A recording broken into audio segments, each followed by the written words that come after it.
Good evening, everyone, fellow Toastmasters, distinguished guests, and especially Roger Caesar, today's guest speaker for this contest.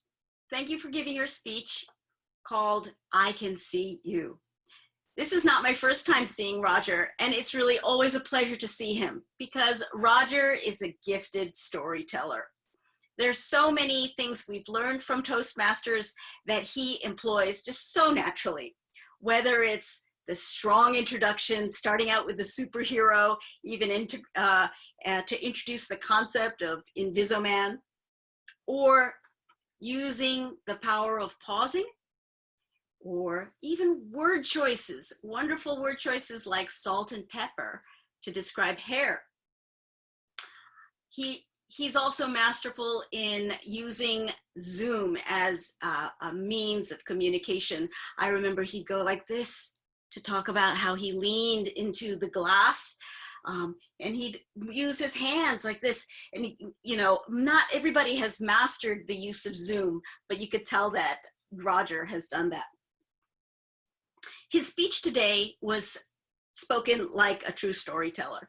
And the story about being young, gifted, and Black, and then seeing a homeless person and being moved to invite him to dinner at the diner was really one that kind of captivated us. He really has a way of drawing the audience in.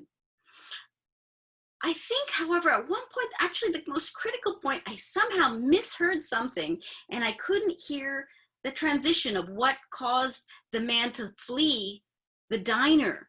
I think that, you know, when you're developing a story, you want to build it up and reach that crescendo, and don't build it up and be careful so you don't miss that transition point. So work on that transition. The second thing I would like to say is I wasn't quite clear in terms of about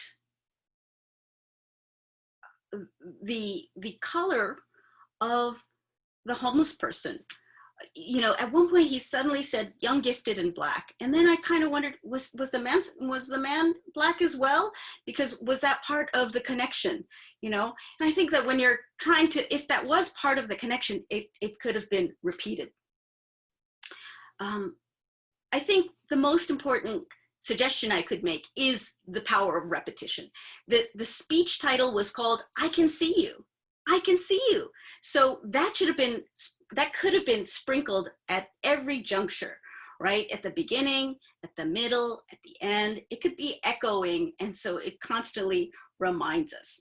If there are messages that you want us as a listener to take home, I think it should be a little bit more concrete, a little tangible, so that we can change our everyday behavior.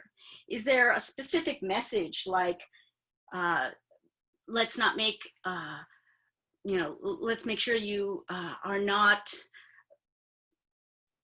you know, that specific people are invisible, like homeless people.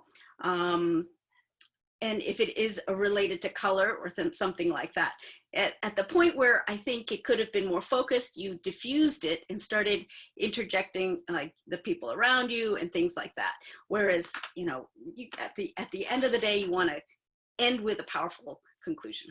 But I always enjoy your speeches, and again, hope to hear you again. Thank you, Roger.